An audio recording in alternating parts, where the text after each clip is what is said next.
There's a special kind of intelligence for thinking about risk and uncertainty, something I call risk intelligence.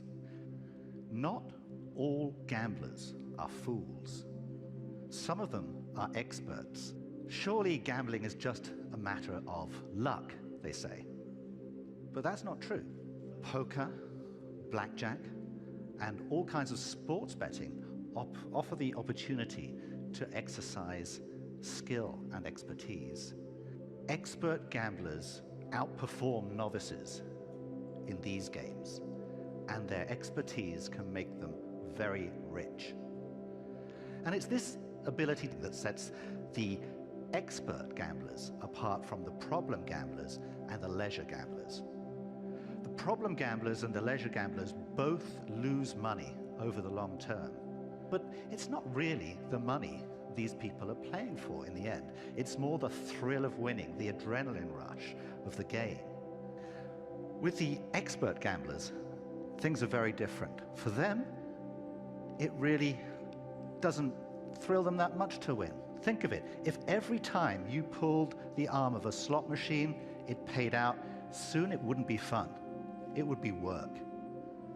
And for these gamblers, these expert gamblers, it is more of a cold, rational pursuit of profit that motivates them. The fascinating paper I read some time ago by two American psychologists, they interviewed 30 avid racetrack patrons.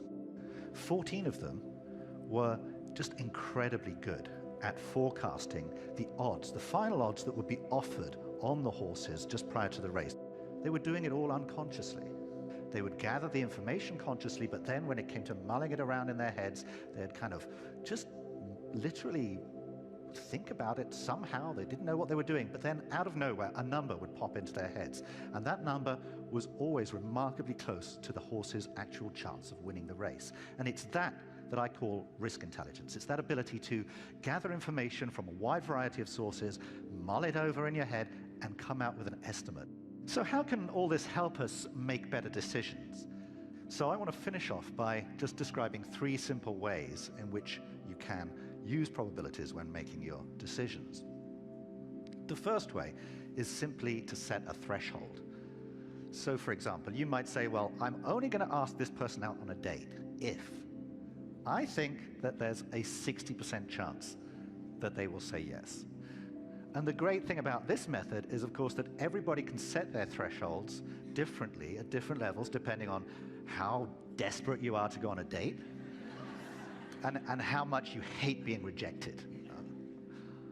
The second is bet sizing, and this means betting an amount that is proportional to your confidence. So, for example, you could decide to buy more or less shares in various companies depending on how strongly you believe that each company was going to do well. You can only use this method of decision-making if you've got good risk intelligence.